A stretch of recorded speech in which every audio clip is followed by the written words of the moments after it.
আসসালামু আলাইকুম রহমতুল্লাহি ওবরাকাতুহু। আমরা স্বামী স্ত্রী আসলে আমাদের যেভাবে থাকা উচিত এবং আমাদের যে সমস্ত কাজগুলো করা উচিত, সর্বপ্রথম বলতে চাই আল্লাহ রাব্বুল আলামিন দুনিয়ার প্রত্যেকটি মানুষকে, প্রত্যেকটি পুরুষ আর প্রত্যেকটি নারীকে একটি গভীর ভালোবাসার বন্ধনে আবদ্ধ করে তাদের দুজনের একটি নামকরণ করে স্বামী স্ত্রী, অর্থাৎ একে অপরের কাপড়ের ন্যায়। মানে একজন অপরজনের জন্যই আল্লাহ তাআলা প্রত্যেকটি নবী রাসূলকেই এই ভালোবাসার বন্ধনে আবদ্ধ করেছেন এবং সাহাবারাও বিবাহ করেছেন। এভাবে যুগে যুগে হযরত আদম আলাইহিস সালাম থেকে নিয়ে সবার মধ্যেই বিবাহ বন্ধনটা আল্লাহ রাব্বুল আলামিন হালাল করেছেন এবং বৈধ করেছেন, যেন পরবর্তী জীবনটা সুখীময় হয়।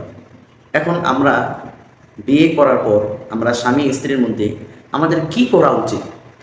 আমাদের মাঝে অনেক খারাপ ধারণা থেকে বা অনেক ভাবি যে বিয়ে করবো, কী করবো, এই হয় সে হয়। ভাই, আসলে বিবাহ করলে একটা মেয়ে আপনার জন্য হালাল হয়ে যায় এবং একটা মেয়ের জন্য একটা ছেলে সম্পূর্ণরূপে হালাল হয়ে যায়।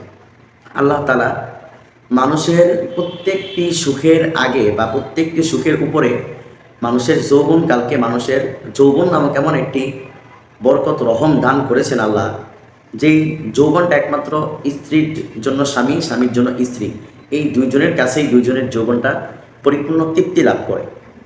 আর এই যৌন তৃপ্তি লাভটা একমাত্র আল্লাহ তাআলা আপনার সৃষ্টি থেকেই আপনার কলবের মধ্যে, আপনার শরীরের মধ্যে দিয়ে দিয়েছে। আমরা যদি কেউ এই যৌন তৃপ্তিকে সামনে রেখে আমরা খারাপ কিছু উল্লেখ করি, নাউজুবিল্লাহ, আল্লাহ তাআলার একটি বিধানকে, আল্লাহ তাআলার সরাসরি আল্লাহ তাআলার বিধানকে আপনার অস্বীকার করা হবে। আল্লাহ তাআলা মাফ করুন।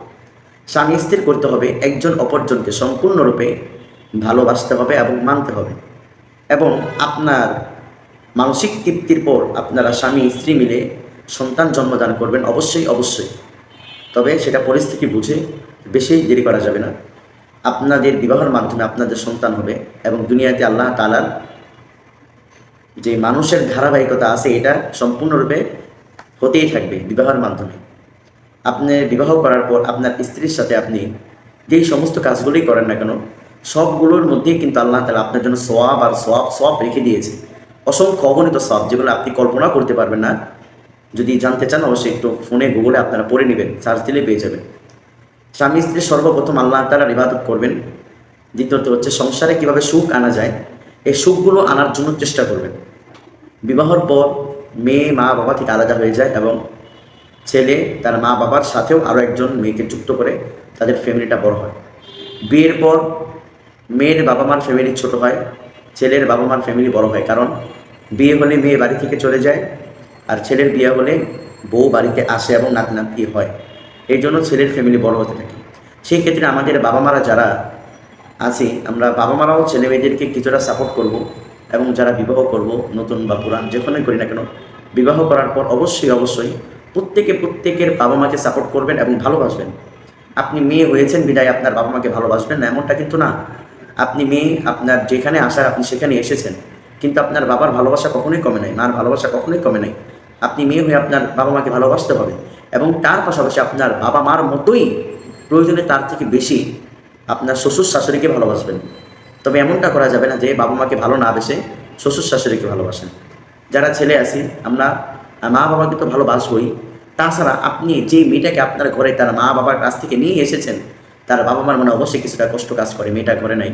আপনি ছেলে হয়ে আপনার স্বামী, আপনি একজন স্বামী হিসাবে, দায়িত্ববান ব্যক্তি হিসাবে আপনি আপনার শ্বশুর শাশুড়িকে যথেষ্ট পরিমাণ সাপোর্ট করবেন, তাদেরকে দেখভাল করবেন, তাদেরকে ভালোবাসবেন। এই দুইটি কাজ যদি আমরা মেয়ে এবং ছেলে যার যার নিজ দায়িত্ব থেকে করতে থাকি, ইনশাল্লাহ প্রত্যেকের পরিবারে, প্রত্যেকের মধ্যেই আল্লাহ তাআলার বিশেষ একটা রহমত আল্লাহ তাআলা দান করে দেবে। আমরা কখনোই শ্বশুর শাশুড়িকে তুচ্ছ করবো না এবং কখনোই কোনো স্বামী চাবো না যেন আমার স্ত্রীর কষ্ট হোক, আর আমরা কখনোই স্ত্রী চাবো না আমার স্বামীর কষ্ট হোক। স্বামী স্ত্রী মিলে সুন্দর একটি ঘর বাঁধবেন। সেই ঘর হতে পারে টিনের, হয়তোবা কুড়েঘর, হয়তোবা বিল্ডিং, হয়তোবা এসি রুম, যেটাই হোক না কেন, স্বামী স্বামীর মতো, স্ত্রী স্ত্রীর মতো। আর এই দুইটা মিলেই আল্লাহ তাআলা একটি বিশাল অগণিত ভালোবাসার একটি হাউস করে দিয়েছে, যে ভালোবাসার হাউসে কখনোই ভালোবাসা শেষ হয় না, ভালোবাসা বাড়তেই থাকে। বিবাহ করার পর বিবাহের মধ্যে আপনি সন্তান আদি জন্ম দিবেন এবং সবসময় নিজের মন মানসিকতা ঠিক রাখবেন। স্ত্রীকে তার সম্পূর্ণ চাহিদা পূরণ করার চেষ্টা করবেন, স্ত্রী ও স্বামীর সম্পূর্ণ চাহিদা পূরণ করার চেষ্টা করবেন। তাহলে দেখবেন ইনশাল্লাহ আপনার জীবন খুব দ্রুত আল্লাহ তাআলা রহমত বরকতে ভরপুর হয়ে গিয়েছে। যাই হোক, কথাগুলো হয়তো আমি বুঝিয়ে বলতে পারিনি, একটু হঠাৎ করে ভিডিওটা অন করা ছিল, এই জন্য। আপনাদের যদি আরও কোনো কিছু জানা থাকে আমাকে অবশ্যই জানান, ইনশাল্লাহ আমি আপনাদেরকে উত্তর দিয়ে দেব।